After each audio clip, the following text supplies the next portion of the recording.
What do you believe right now that's making you feel this way? And when you analyse it, you realise how irrational you can be at times. Every single one of our major customers and minor customers all shut their doors overnight. It's not sales per se, but the outcome of it is because people get to know you, they get to see you. But, you know, what's the culture like at the business? What do we stand for, the values? I've got to tick that box on my personal development program I don't really want to be here.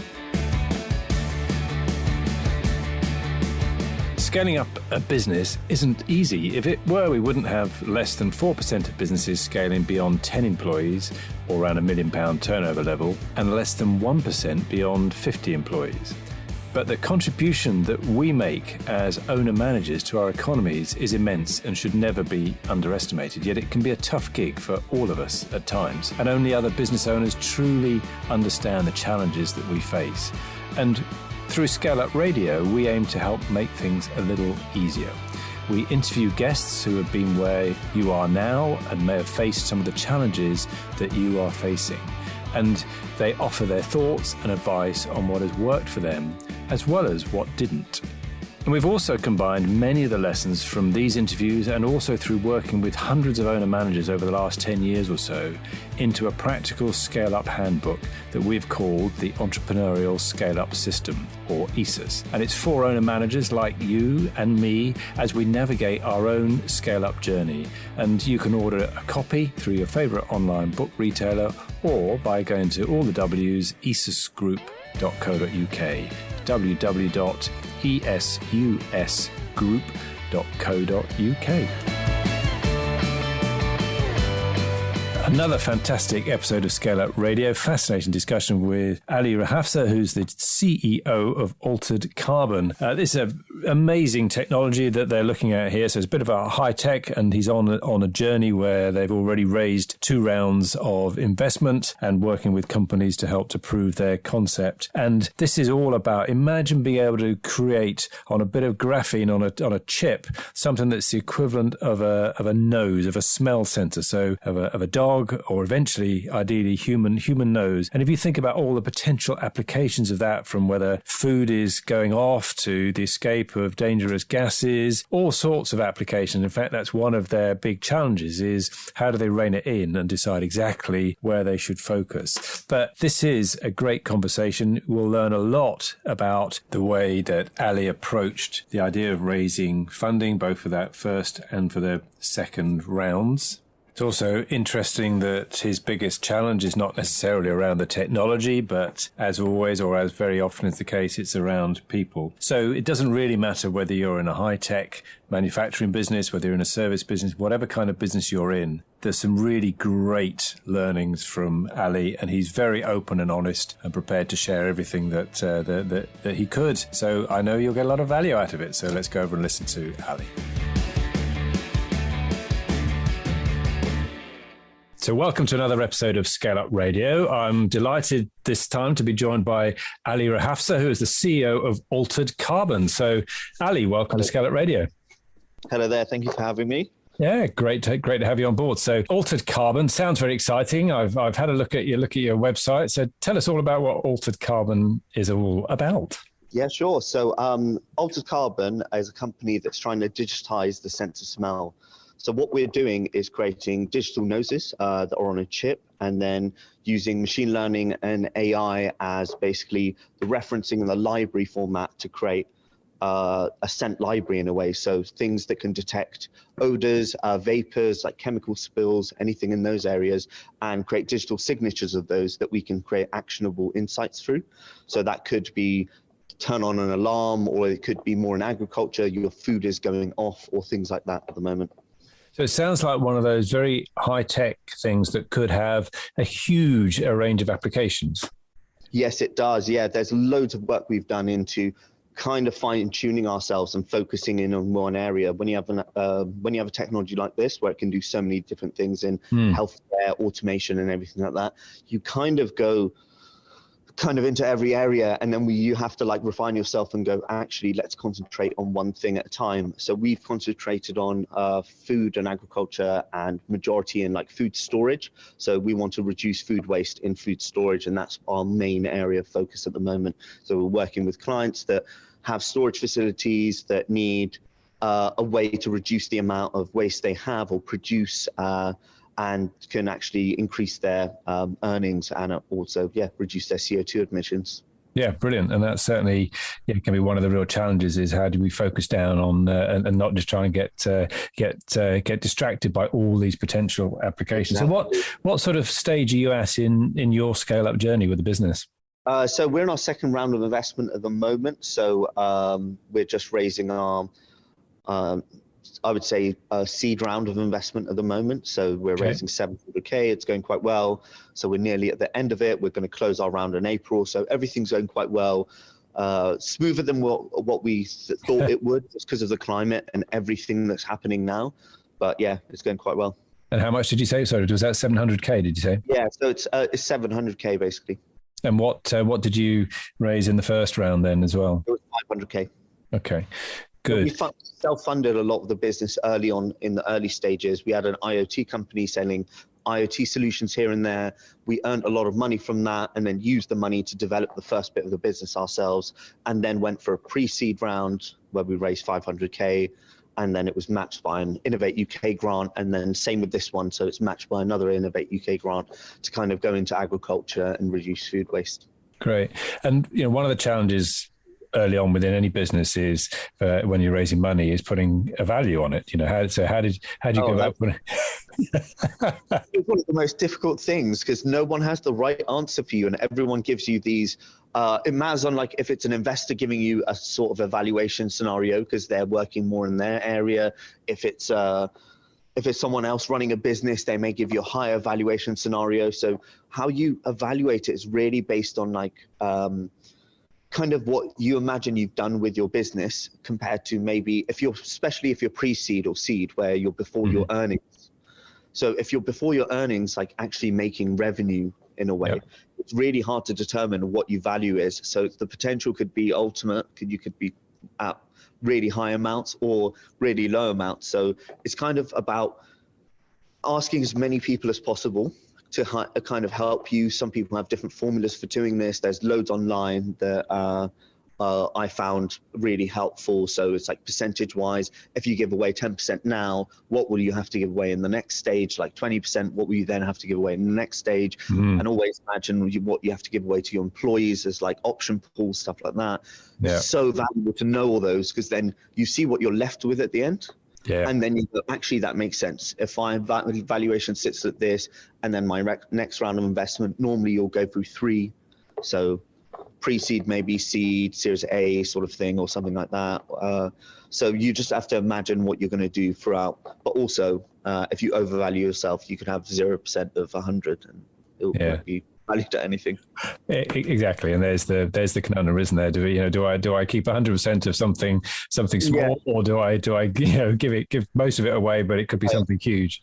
And there's the real difference between like kind of giving percentages away to people that just give you money, or giving percentages away to people that maybe give you some money but also have loads of knowledge in the industry that you're going for, which is so much more valuable. And that's what we found between some of our investors. Is like some are more hands-on and they have a real interest in what you do, so they support you and they introduce you to clients or people that you need to be in contact with. And some are just background, so that some just give you money and sit back and just you'll never hear from them ever again. It matters on what type of person you want. Do you want people that are more hands-on and will support you, or do you just need that cash injection to get yourself to the next level? So how did you go about finding your investors? We basically, so we did loads of pitches. So we're in the Bristol Robotics Laboratory, so we're part of the University of West England. We were all students there. And through there, we had business managers who we managed to do some pitches. just at the university at some of the robotics shows they do. Okay. So we picked up the first few in those. So one of our first investors, BritBots, amazing, supported us throughout all of our stuff. They actually also invested in some of the other companies here. So kind of we met them through being in an incubator space, which is always really good because someone will have an investor, they'll connect you through to someone else. And it's those connections that really help you grow. And the more of those spaces you're kind of part of, the more of those connections you'll make and the more it spreads. So recently, after this round, we've been now part of, we did a robotics show with BT, like British Telecoms, over in Ipswich. And through there, we found out about another investment group that they have completely separate, which now is called Oxford Innovation. So they're called the Onion Group, which now we're pitching to. So it's like through contacts, you meet new people. Yeah. And who's the we? Who's in the business with you? So it's me, Sam, and Fraser with the three main founders. So we started, as I said, in the Bristol Robotics Laboratory, but as kind of doing internships in another company. So we were doing internships at the last year when we were in university, and through that, we then kind of was working in robotics, then decided to make our own company, which was in kind of detecting air quality, measuring air quality with gas sensors, like buying them off the shelf. Through that experience, then we learned things that we liked and disliked about the products, and like worked with customers, found out what they actually cared about. Like one of our views was that people actually cared about what their air quality was like, but in fact, a lot of them didn't really want to know the information. They just wanted things to happen. So you want your fan to automatically turn on, but you don't want something to tell you that your air quality is bad, because otherwise what would you do with that information? So that's what we learned a lot of, and how these sensors worked. And then we ended up developing our own sensors in our own labs in a way. Okay, brilliant. And that's what led you to Alter Carbon, is it? Yes, exactly. Yeah. So a lot of the developments happened in our previous company, and then we took the IP and then started a new company with it. And that's where our Alter Carbon started. And who else is in this space? I mean, is this completely new? Are you the only people doing it, or? No. So there's people in the past that have been trying to do digital noses. So that's one other name for that scenario. We don't like to be counted in that grade, because they would use single gas sensors, and you would have multiple of them, and that's how they would kind of detect a complex scenario, which is a bit different to what we do. But there are people that were trying to do it in the past, but the technology wasn't really there. So you needed like a few different things to be developed for it to now be an actual useful thing. So it's like processing power and AI has come so far, and back in the days, they didn't really have as much of that. So they couldn't really do what we do at the moment. So that was a really valuable tool that got developed, and we use a lot of graphene in our base material, and that's a really amazing thing, because you can actually make a printable sensor really cost effective, really usable in loads of different scenarios. And our vision is to have sensors everywhere. So on every lamppost, on every pillar, so you can actually get a detailed view of what's going on around you. Where some other companies have done similar technologies, but their technology is quite expensive. So you have a sensor that could cost anywhere between, I don't know, 500 to 1,000 per sensor. So they're great in other scenarios, maybe used in airports or medical industries. But our one is more of a mass deployable scenario that we're looking for. So if we're talking about the food industry and avoiding food waste, then is this on every packet? Is it on every shelf? Or how's the vision for that? So we're starting off in, so if you imagine a storage facility where they keep all the food, it'll be on every crate sort of scenario at the moment. And then in the next stage, we'll work with clients that will integrate it into the packaging. The one problem with that side of things is the food packaging is so low cost that integrating anything else into it just raises their margins so much. Yeah, so costs, basically, there's no way of having something where it will log the data in it in a way. You need to have something that maybe changes color or does something like that, something really simple that people can use instead of having a digitized sensor. So we're looking into that, more into that area for the future. And how does the money work? How does the business model work for you? So a lot of the things we do, we work with IT solution providers, OMEs, people like that, where they develop more of the IoT solution side of things, and we are more the sensor and AI people. So we develop the models for the certain scenarios, tell you how to do the best experiments to get the best outcome. So if you were trying to detect if your machinery in your plant is going to fail, so how would you build a model for that? Is we do all of that side of things, and then we license it out in a way to our customers, so that you buy the sensor and then you pay a royalty for the AI model. Okay, so you've got built-in recurring revenue, building your user base. Yeah. Yes, nice. exactly. Yeah. Good. And the user base is nice because when they use our platform, we made something that we had a real big problem with ourselves. So we were at the start, we were kind of in a way paying for external people to build us some of the early AI models, where we realized it's like the cost of doing that every time it would be ridiculous. As a consultancy, like they would charge somewhere between, for a feasibility study, it could be anywhere between 30K, and then it would go up to somewhere between hundreds of thousands for more developed models, where we built a platform for an internal tool for us to develop these models in a simpler way. And then we realized our customers needed exactly that. So then we started bringing it out to more and more people.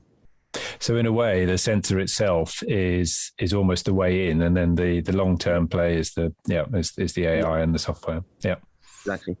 Yeah, very nice. Good. So it sounds hugely exciting. Well, where's the passion come from? What's the drive? Well, it's always really interested me, but one of the things that I'm always interested in this sort of technology area is like, so the sense of smell is just a really interesting subject. So it hasn't been studied on a lot in the past years. Only recently is like more and more information has come out about it. The research in between how much it's linked to memory, and for us, like losing the sense of smell can actually trigger things like Alzheimer's and other diseases in the future, 10 years going forward. Right. So it's like a really big interest I had. I've known people in the past that have gotten Alzheimer's, and I've had to deal with those scenarios. So my real big interest is in the future, if you could build what would be a digital nose that a person could have, like a hearing aid, would be the end goal for this. Oh, wow.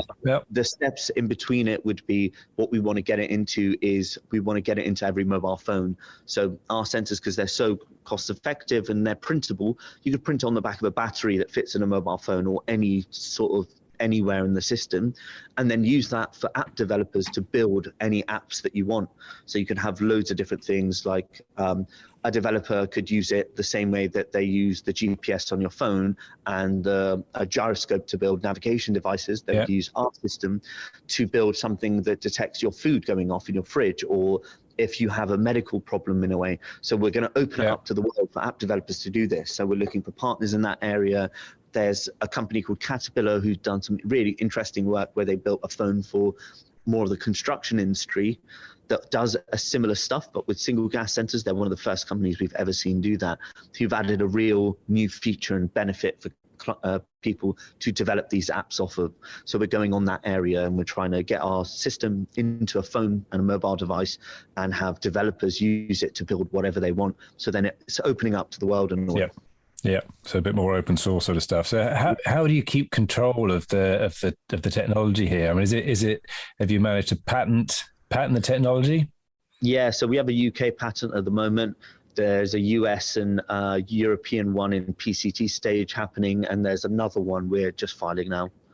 So it's all on the base technology of how you make it, which is amazing. And then the rest of it, the platform side is there's a combination of what we have as the material that we make, then the algorithms that go along with it, and then the data collected that makes the combination. So kind of cloning it is really difficult. You need to know all three, and it takes a lot of money and a lot of lab power to clone something similar to us. Okay. Which is where you have IP in different areas. So if all your IP just sat in patents, then you're kind of open to people just reading the patents and knowing about it. If all your IP sat in just secrets, then if you lost someone, then also that's a problem, like a secret source sort of scenario. And then there's other grounds in where you could have it in a like trifecta of technology, where you need multiple things for it to actually combine together. And if they don't have one of the pieces of the jigsaw, then they can't use that bit of data. And that's really valuable to create, basically. And that's essentially what you're doing. And you've got things like the combining it with the AI as well means that, you might well end up finding somebody could reverse engineer your sensor, but then they haven't got the other bits to go with it. They haven't had the years of training that our one does. And our one has 10 different elements at the moment. We're going to go up to 25. So them always catching up to us will be a really difficult thing. They'll have to figure out what 10 different unique elements are. And then by the time they do that, we have 25. So then they'll have to figure out the next 15. And it will be a development process where they're always behind us. And that's what you kind of want to build in your span of work. It's like, even if you know someone may catch up, it's like, how do you keep them as far away from you as possible? Yeah, good. So as you scale, how are you going to keep control of the business? That's a really difficult thing. It's really interesting. So I heard this really amazing thing, and it was that it does take certain people in different roles to take companies to different levels, which I find really interesting. And I'm the CEO now. I'm really interested in what we do and hope to be in the future as well. But there are certain people on a more corporate side that if our company gets to around 30 to 50 employees or more, there may need to be someone like that comes in and takes over and gets it to that high level of scenario. And I love doing startups. It's like one of the scenarios where could be a detriment and could be a benefit, and I could start something new, but I would always finish what I'm doing until I can replace what I do. And then that's the dream of what you do as a role, in a way, to kind of get it to a stage where it's self-sustaining. So that's what I want to get to. Interesting. And you just outlined a big key challenge, as entrepreneurs, it's about problem solving. It's about how do you step away, in a way, problem solve to the point, but if you can't step away, then if the business loses you, then there's no way for it to continue. Yeah, absolutely. Good. So what really feel the passion coming through? What frustrates you about where you are at the minute? What's driving you nuts? There's always a barrier from like where people's visions are to where technology is, and like kind of sometimes connecting the two is the really interesting part about. Like the technology team is in a certain area and they think that only something could work in a certain way. And then you have to try and explain to them the vision of where it can become. And then you have to kind of meet in the middle of that, which is the really difficulty on both sides, I think. Like one thinks of what they have physically right there, as in chips, like components, stuff like that, and goes, how do I get this to this? And the other one is like maybe so much out there is thinking like, yes, I can get it into a mobile device, but then how do you meet in the middle of, well, yes, we have to get something out now, okay, for people to use to verify what we have, and then to convince more and more people to buy it, and then we can maybe shrink it down to a component that fits into a mobile device. But that's a really difficult process. So the barrier between that, like a business side and a technical side, and how at the start of our company, we had all of our team in one room, and that's majority of startups what you do. But actually further down the line, I realized the separation between actually some of the business side and the technical side really helps.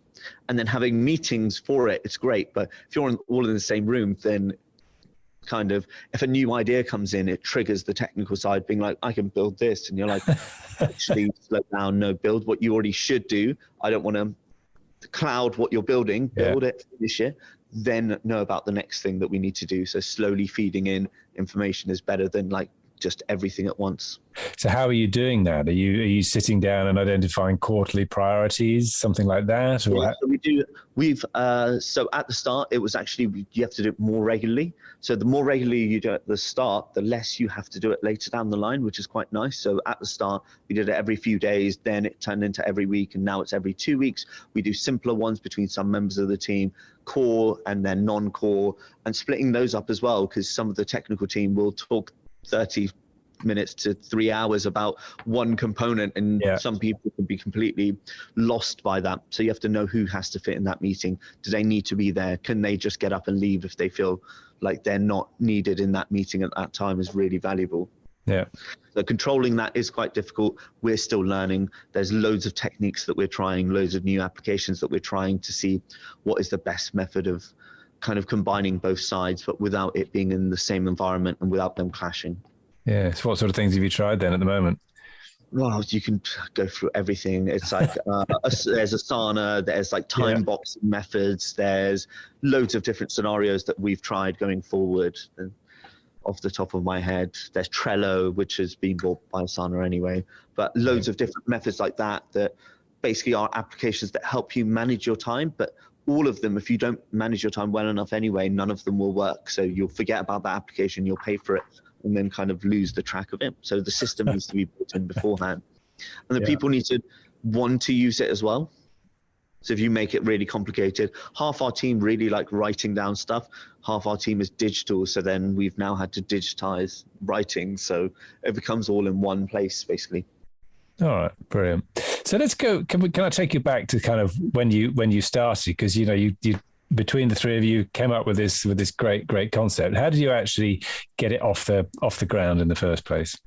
So we were actually building something completely different. So we were building batteries for IoT communication devices, and it was using graphene, and then kind of failed on that. So the batteries really didn't hold their capacity or work. But then someone in the room was spraying PCB cleaner, and then we saw that actually we were picking up this, like it was a strong odor, but it was from across the room, and we were picking it up. So then we started like doing more tests and more tests. Oh, so it was almost accidental at that point. It was kind of, some of the best inventions are like penicillin. Where did it come from? Like moldy bread. But basically it was a really interesting thing. So then we started collaborating with labs. One was the National Physical Laboratory in London, in Teddington. So we did loads of work with them to understand physically what we had. So I would say like a few years ago, we had a 2-element sensor, and the first one we built was an NO2 sensor, so nitrogen dioxide, and that's where we started off from. And we did loads of experiments with NPL, finding out how we can recreate this steadily. How can you do it repetitively in a way where every time it gives you the same results was one of the most difficult things to go through. How to get your standards to a point where you know what you're building works in all the different environments you need it to work in, and some of the issues there. That's where we developed further. Then we added more elements to create more distinctions between what we wanted to detect. So some of the things that we made were actually, in normal gas sensing, would be problematic sensing, but actually what we're doing is really beneficial. So they have more deficiencies, but actually that creates a real benefit in another side of things. You've lost me a little bit there. So what? So tell me about that. So it's really interesting. So actually some deficiencies in chemicals can actually be benefits in other areas, right? In a way. So it's happened a lot, like certain lubricants has been used in different industries for different materials because they're actually more efficient. But another industry would be like, you made a bad lubricant, and the other one would be like, actually, you've made a really great one. All right. Well, so a very similar example. That would be something like the Post-it note, the glue for a Post-it note, wouldn't it? Exactly. So that's what we did. Some of the actually more elements that didn't work for single gas sensing really well worked really well for digital noses. And that's what we looked at. So we started looking at those dysfunctions and those things that didn't work as how can we turn them into benefits, and then they became like real benefits in like multi-gas sensing in a way. Yeah. So you developed the idea. Did you find somebody to test it with before you went out and found some capital, or how did that? Yeah. So we did a few Innovate UK projects. That's what we did with National Physical Laboratory, with the National Biofilms Institute, and with UWE as well. So we did loads of projects with the University of West England about how our sensors work. So each project was based on a different thing. Some was based on detecting biological matter. Some was detecting single gases, and we had to learn a lot. So we had customers who would approach us and be like, this is amazing already, we want to use it. And we had to kind of go and turn around to them and be like, not yet. Because if we released something and they were happy with it, they would think they're happy. But then if it actually went out into mass deployment, if there was an error in it, then we would completely lose the whole company in a way. So we had to be really careful about how we launched it and like where we launched it to. So we had some early adopter clients that we were working really personally with, keeping them really happy, making sure they got what they needed. And then from that, we learned a lot about what our next level of customers needed, and always just keep that going. Okay. So what were some of the things that, some of the milestones then along your journey? Well, that we set that we got to this point. So some of them was basically, how do you create a repeatable chip in a way? That was one of the most important things. And then how do you actually build a scenario where, how do you test for complex scenarios? So like a banana or a strawberry are different. How do you test? What do you need to actually test for that? Do you figure out exactly what a strawberry smells like and a banana smells like? Or do you actually just test for the state of it going wrong? Yeah. So what is going wrong and how can you make that as simple as possible? So those were our biggest milestones of getting there. And then building our chip in a way where we can manufacture it internally and externally was really important, because we don't want to be a full-time manufacturer. So we want to have a third-party manufacturing facility do some of the work for us, which is really valuable to us because at the moment manufacturing is quite hard. Yeah. So finding the right person that you can also trust with your technology is really difficult. So how did you go about trying to do that? So kind of interviewing so many of them, seeing facilities, and we found one that basically that we're working with at the moment. They're really amazing, and they make the little chip that goes in the majority of passports. So that's how you know they can be trusted, because if they can be trusted to do that, well, they can probably be trusted to do our inks in a way. Yeah. And make our sensors. So you have to find the person that has the track record or maybe has had that. There's still problems in that area that we're still looking into. Like if we want to give them the whole thing or we give them a certain bit of the manufacturing, which is really important. So like how much of it do you give away? How much of it do you do yourself? Right. Okay. So what are some of the things that you say you've got right up until now? Some of your best decisions or best things that you've done? It's like sticking to the vision is one of the most important things. So like loads of people will try and convince you out of it or say, why don't you do this? Or why don't you do this? It's like us kind of every now and again with the whole team kind of going over and being like, actually, what do we all still agree on that we're still supposed to do? Like realigning yourself with your whole team is like the most valuable thing. Because otherwise, it was so many scenarios that people will come up and be like, build this for us and we'll pay you this. And you're like, oh my God. And instantly you seem like it's amazing. But actually, some of the bigger companies that we've been approached by actually ended up sucking so many resources out of us and like time and resource and the effort that it takes. So actually, in a way, some of the benefits have been is that realigning and like between the team and speaking together and being like, what are you going to do next? What should we do next? Is it a good idea to go down that level? And then when we got our first investors, they actually helped more. So they were the next level of sounding board that you get, where they sit down and go, actually, well, if you do this, this is the thing. And then there's that rule of if 3 people tell you like a similar concept, then at least you should consider it. So it's a good idea. But if it's one person that says, do this, maybe don't fly off the chains and just build a new product in that area. Yeah. Yeah. So there's an element in there about knowing what to say no to and having the confidence to say no to. Yeah. And even customers is like, yes, no, and maybe not right now. So it's okay to say yes to a client. It's okay to say no, and it's okay to say yes, but not right now to a client as well, which is a really valuable thing. People like try and just because they've gotten a client, they want to make it work, but it doesn't always, and it actually slows you down sometimes. So we've had people that we've worked with that have slowed us down through the journey quite a lot just because we've tried to accommodate them too much. Yeah. So it's no, stick to what you're trying to build, at least get that thing out and then find out if there's anything else you can develop on after. Yeah. So if I asked you what some of the things you got wrong were or some of the mistakes that you made, what might you say there? Well, as I said, like, certain clients did, because they were so big, they did kind of sway us in ways, and then the recycling of information and us speaking in the group and being like, actually, is it just us going for that big client, or are we actually going towards our vision? And some of them were like big ones like Samsung, who were like, oh, if you do this, we'll embed it into every device in here. And it's like, actually, would they do it? And we didn't even have the capacity to build for them at the time. Right. But you go, oh, it's Samsung, you do whatever they want, but it's not the case. It doesn't work. Yeah. So it's learning who you're dealing with and like how that actually works for your company, and is it a benefit? Yeah, very good. So what does success look like for you in 5 years' time? You know, if we were sat here.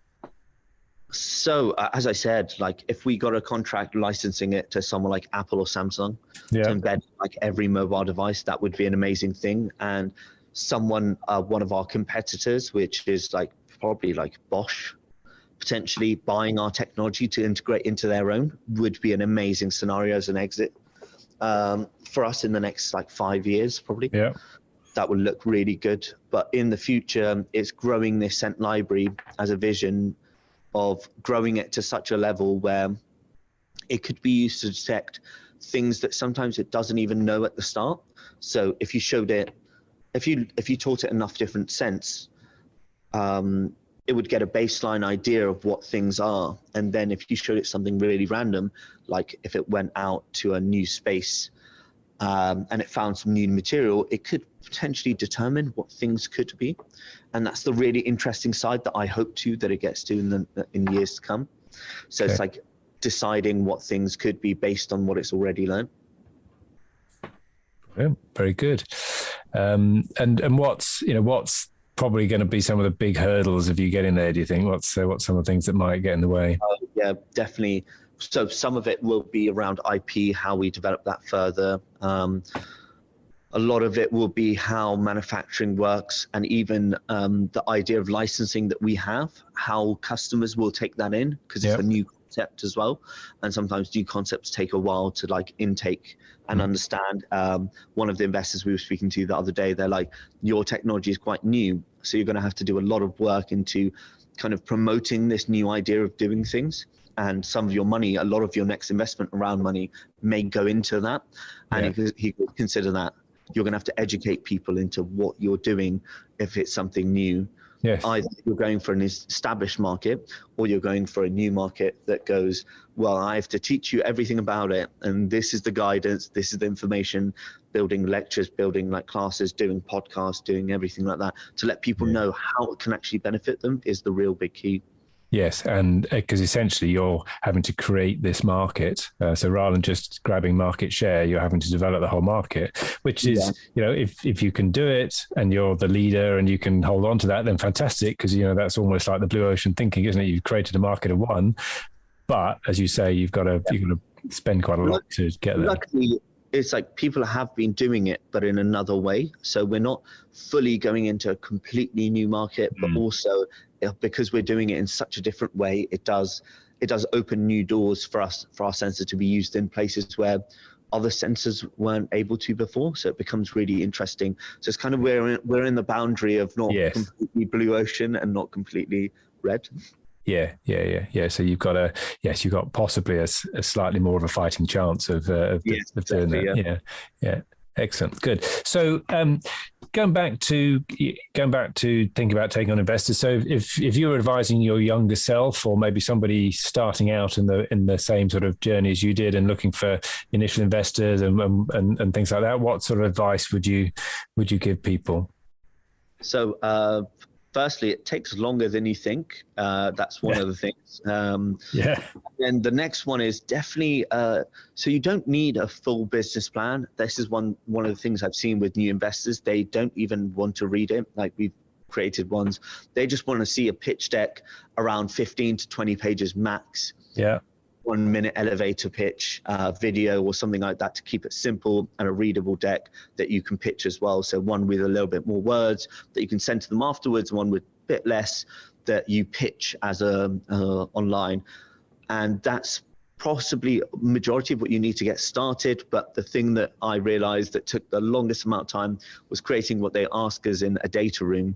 So that's basically, they asked for a public data room and a private one, which a private one only goes on the NDA, but public one is everything like your business models, financials, everything like that. Any IP assignments that you get, anything like that goes into this document, even management plans. And they want to know you have it, but honestly checking, because we have Google Drive, checking how many people look at it, not that many. It's just they want to know you have it there, which is they may take a glance and go, these people have their shit together. That's great. But otherwise so that was one of the things that took the longest. It's like someone said, create a data room. It's like, oh, that won't be too bad. Getting everything together and putting it, I'd recommend starting as early as possible, because you can download a template folder system online and say, like, type in data room into Google or someone like that and go, get me at least a template folder. And it becomes really then simple to then just putting stuff into an organized format, because our folder system was manic before. And then as soon as I started doing that, everything became really organized and it became much easier. And then now when an investor asks, it's like, show me your data room. It's like, yes, of course, here you go. Here's a shareable link. And then if you want the deeper dive, and kind of give them that step. So if you give them too much information right at the start, some people get bored. It's like going and getting a full brochure or book and having too much information. It's like, take it step by step. So have like multiple calls with them, give them like little bits. So show them your like 1 minute pitch, and then do like a longer pitch, and then be like, can I ask them, answer more questions, but always keep the conversation going, and don't let them wait too long. So at least even if you don't have the information they want, at least reply to them and keep the conversation going and be like, yes, I'm getting you this information. It'll take like a little bit longer, but just they want the reply. They want the interaction to be there. And you're more trustable if you actually keep that interaction going as much as you can. Very good. Now, it's interesting about the data room, because it's something, it doesn't matter whether you're a tech business or whatever kind of business you are, that's a good thing to get into the habit of having, because if you're ever going to exit your business or have an investor come in, they're going to ask for it, aren't they? Yeah. And the earlier you start, the easier it gets. Like everyone builds their own folder system just because of the way they imagine things working, but that's not what they want. And a formatted way is really easy to then be like, okay, all my contracts go in here. That's fine. I know this. And then all my NDAs go in here, and then all this. And it becomes really simple then. Then you don't have to, if someone asks, it's like, where's this information? You don't have to spend weeks going through files to try and look for it. So were there any pitfalls that maybe you either narrowly avoided or you fell into with the investing with those two rounds, do you think, so far? So with the first round, there were certain investors. So we had actually before our investment round, there was a massive pithole where one of the investors that came along, completely separate, he kind of started basically being really nice to us. And this was just before our actual main investment round in the last series. And he was like, kind of coming on more as an advisory role, being like, I can get you these investors, I can get you this and this. And then we were really close to like actually taking him on board, because he's had loads of these contacts that we thought of, and he knows all these people.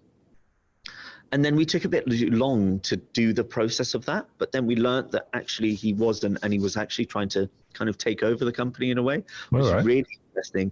And so that taught us a lot about just giving away a percentage to someone to be your advisor. And we learned a lot about how to actually create option pools to give them slow bursts of, even if you say, I want to give you a little bit for being my advisor, it gets really slowly, but only on the state of them doing something. Yes. So like, if you bring me an investor that actually then invests 200K into my business, you get this percentage, and that gets unlocked for you instead of just giving someone something. So that's some of the mistakes we made in our previous companies. It's like people coming aboard and you being like, oh, it's an early stage. If you help me, I'll give you this percentage. So actually, that sometimes turns out to be the most detrimental.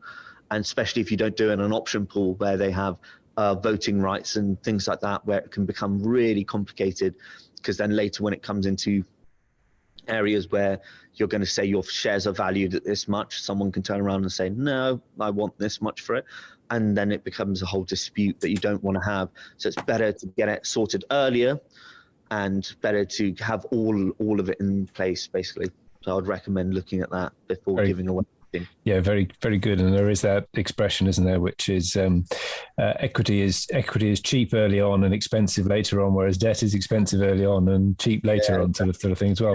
But yes, that idea of thinking about whether it be shares or whether it be the options and the different classes and the different rights and what goes with them is an interesting way of doing it.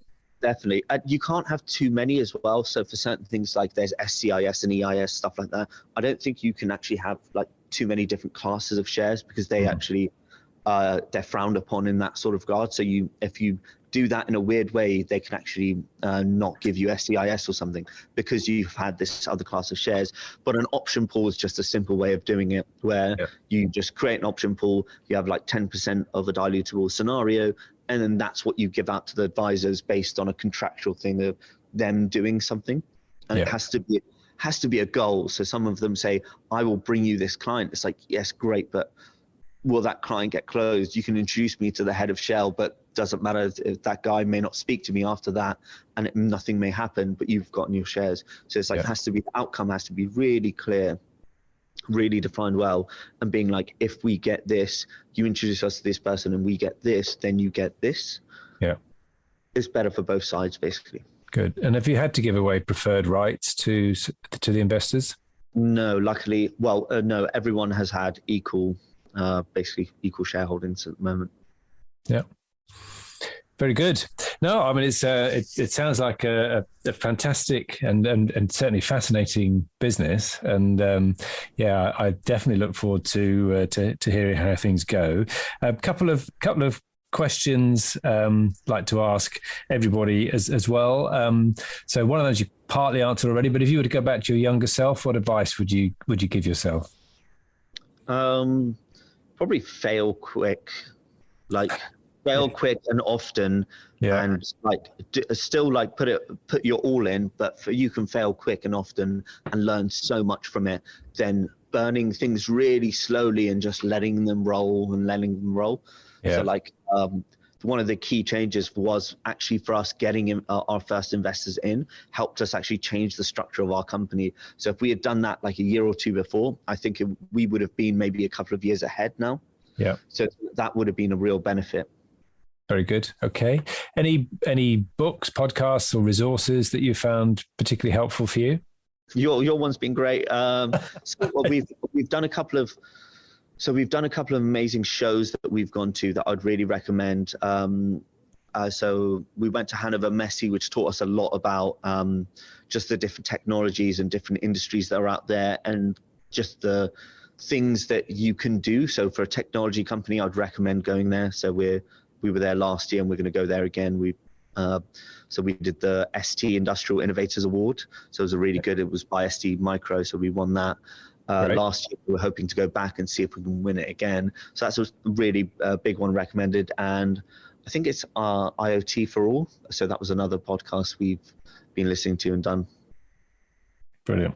Good. And you have won several awards, then, haven't you? Which ones have you won? Food Tech 500, Hello Tomorrow, and there's the ST Industrial Innovator of the Year Award. Yeah. And there's a few other smaller ones, which I can't remember. There's Tech Nation that's going now, and Techstars as well. Yeah, very good. No, congratulations for all of those. And in terms of, we sort of talked to you mentioned Asana and a couple of other things, but are there any apps or bits of software that have made a big difference to you? Yeah, so one of them is, I'd really love their app. It's called Otter. Otter, yes. Otter has honestly changed what we do so much. So for meetings, stuff like that, it's one of the most amazing things. It basically transcribes as you speak, but it's the most accurate that I've seen. Separates speakers out, and there's a free trial. I'd recommend it. If you get it, I instantly then paid for the main version, but it really helps with meetings, collecting information, and it sends you basically a summary of what you talked about in an email afterwards. So it's really amazing how they've done that. Really like the company. There's Grammarly, of course. So I'm slightly dyslexic. Grammarly is one of the most helpful things I've ever had. It's been amazing. So that's been really helpful. Very good. Very good.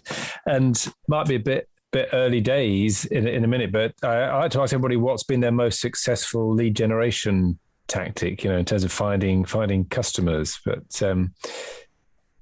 this is so there was one that we used, and now LinkedIn has kind of changed a lot, but one of the most interesting tactics we use, which actually worked quite well, don't mind sharing this, is actually if you want to get through to a company and speak to someone and they have a higher role, and sometimes it's really hard, is actually going in and adding in loads of the lower company members to your LinkedIn.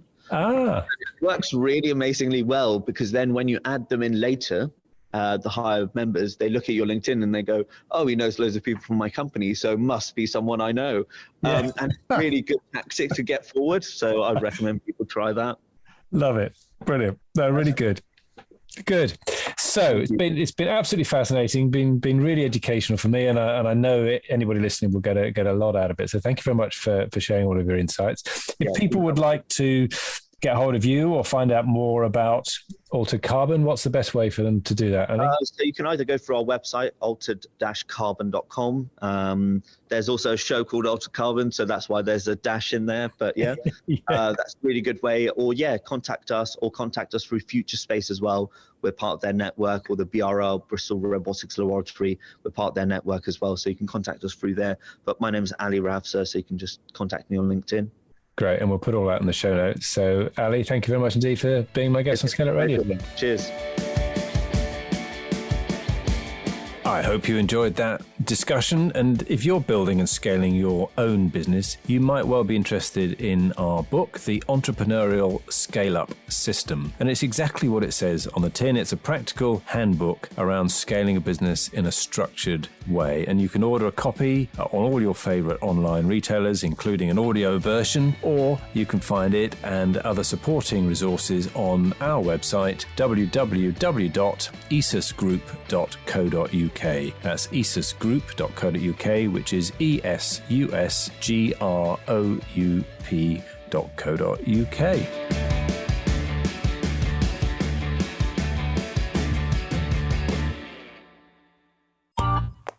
This has been a Monkey Pants Productions podcast.